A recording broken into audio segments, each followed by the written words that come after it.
पंचदेव प्रार्थना एक शक्तिशाली मंत्र है। प्रातःकाल सच्चे मन से इसे सुनने से जीवन के सभी दुख तुरंत दूर होने लगते हैं।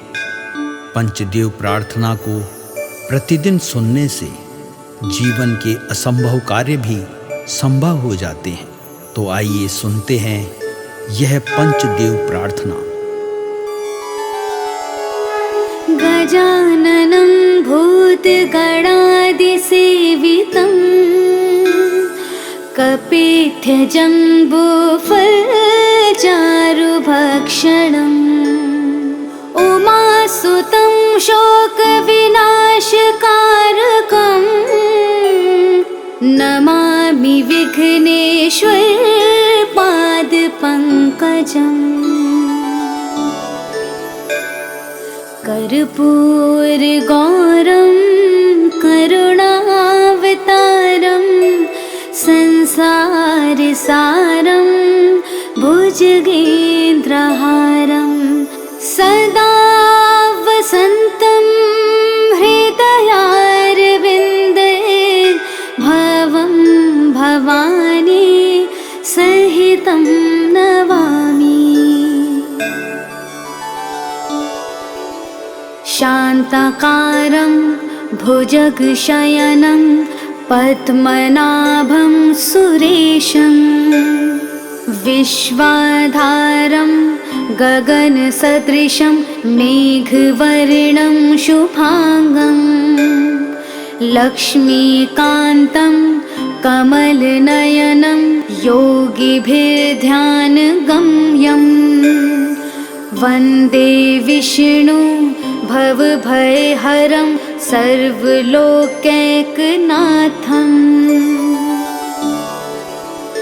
नीलाम्बुजश्यामलकोमलाङ्गं सीतासमारोपितवामभागं पाणो महासायकचारुचापं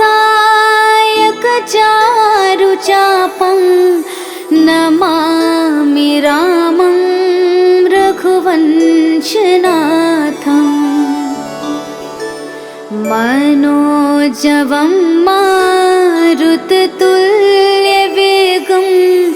जितेन्द्रियं बुद्धिमतां वरिष्ठं वातात्मजं वानुरयोधमुख्यं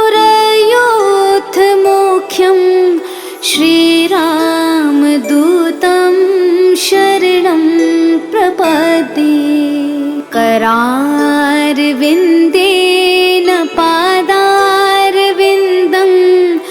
मुखारविन्दे विनिवेशयन्तं वटस्य पत्रस्य पुटेश्यानं बालं मुकुन्दं मनसा स्मरामि।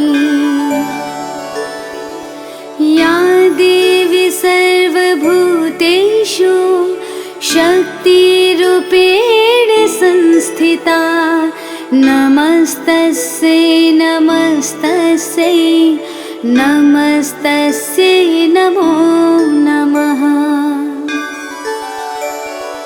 नीलाञ्जनासमाभासं रविपुत्रं यमाग्रजं छायामार्तण्डसम्भुतं तं नमामि शनैश्चरम्। गजाननं भूतगणादिसेवितं कपित्थजम्बूफलचारुभक्षणम् उमासुतं शोकविनाशकारकं नमामि विघ्नेश्वर पादपङ्कजम्। कर्पूरगौरं करुणावतारं संसारसारं भुजगेन्द्रहारं सदा वसन्तं हृदया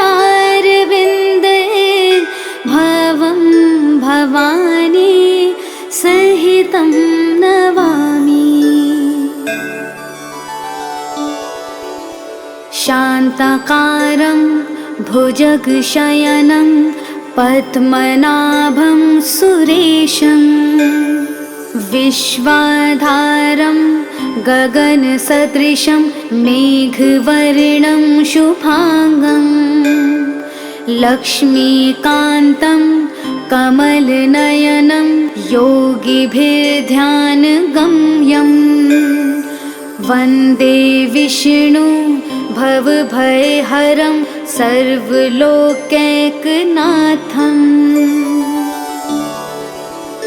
नीलाम्बुजश्यामलकोमलाङ्गं सीतासमारोपितवामभागं पाणो महासायकचारुचापं नमामि रामं रघुवंशनाथम् मनोजवं मारुततुल्यवेगं जितेन्द्रियं बुद्धिमतां वरिष्ठं वातात्मजं वानुरयूथमुख्यं श्रीरामदूतं शरणं प्रपद्ये करारविन्देन पादारविन्दं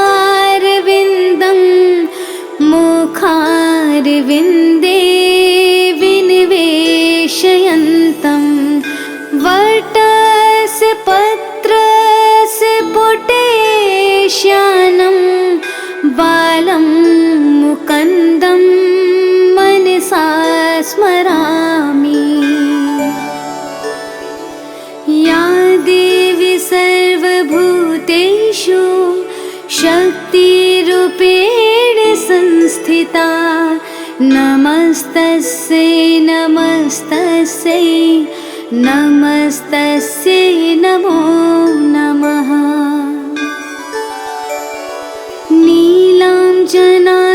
नीलाञ्जनासमाभासं रविपुत्रं यमाग्रजं छायामार्तण्डसम्भुतं तं नमामि शनैश्चरम् गजाननं भूतगणादिसेवितं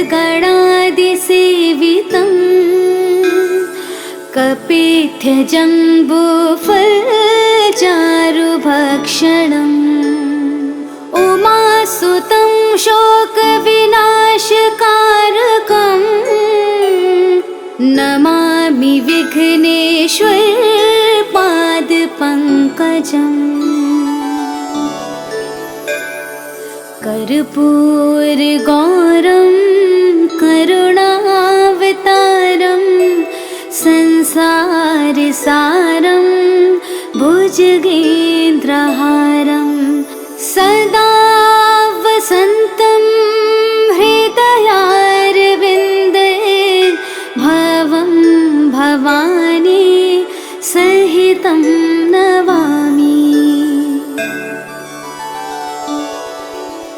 शान्ताकारं भुजगशयनं पद्मनाभं सुरेशं विश्वाधारं गगनसदृशं मेघवर्णं शुभांगं लक्ष्मीकान्तं कमलनयनं योगिभिर्ध्यानगम्यं वन्दे विष्णु भवभयहरं सर्वलोकैकनाथम्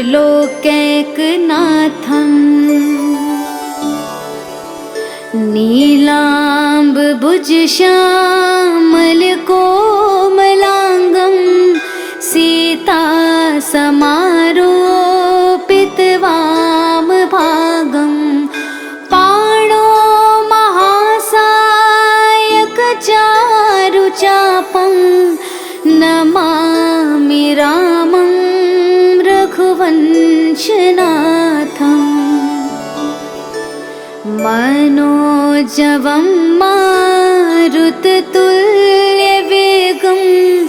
जितेन्द्रियं बुद्धिमतां वरिष्ठं वातात्मजं वानुरयोऽथमुख्यं श्रीरामदूतं शरणं प्रपद्ये। करारविन्देन पादारविन्दं मुखारविन्दे विनिवेशयन्तं वटस्य पत्रस्य पुटेश्यानं बालं मुकुन्दं मनसा स्मरामि। या देवी सर्वभूतेषु शक्तिरूपेण संस्थिता नमस्तस्यै नमस्तस्यै नमस्तस्यै नमो नमः। नीलाञ्जनासमाभासं रविपुत्रं यमाग्रजं छायामार्तण्डसम्भूतं तं नमामि शनैश्चरम्। गजाननं भूतगणादिसेवितं कपित्थजम्बूफलचारुभक्षणम् उमासुतं शोकविनाशकारकं नमामि विघ्नेश्वर पादपङ्कजम्। कर्पूरगौरं करुणावतारं संसारसारं भुजगेन्द्रहारं सदा वसन्तं हृदयारविन्दे भवं भवानी सहितं नमामि। शान्ताकारं भुजगशयनं पद्मनाभं सुरेशं विश्वाधारं गगनसदृशं मेघवर्णं शुभांगं लक्ष्मीकान्तं कमलनयनं योगिभिर्ध्यानगम्यं वन्दे विष्णु भवभयहरं सर्वलोकैकनाथम्। नीलाम्बुजश्यामलकोमलाङ्गं सीतासमारोपितवामभागं पाणो महासायकचारुचापं नमामि रामं रघुवंशनाथम्। मनोजवं मारुततुल्यवेगं जितेन्द्रियं बुद्धिमतां वरिष्ठं वातात्मजं वानुरयोऽथमुख्यं श्रीरामदूतं शरणं प्रपद्ये। करारविन्देन पादारविन्दं मुखारविन्दे विनिवेशयन्तं वटस्य पत्रस्य पुटेश्यानं बालं मुकुन्दं मनसा स्मरामि। या देवी सर्वभूतेषु शक्तिरूपेण संस्थिता नमस्तस्यै नमस्तस्यै नमस्तस्यै नमो नमः। नीलाञ्जनासमाभासं रविपुत्रं यमाग्रजं छायामार्तण्डसम्भुतं तं नमामि शनिश्चरम्। गजाननं भूतगणादिसेवितं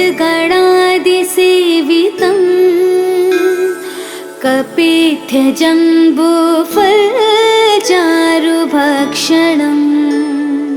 उमासुतं शोकविनाशकारकं नमामि विघ्नेश्वरपादपङ्कजम्। कर्पूरगौरं करुणावतारं संसारसारं भुजगेन्द्रहारं सदा वसन्तं हृदयारविन्दे भवं भवानी सहितं नवा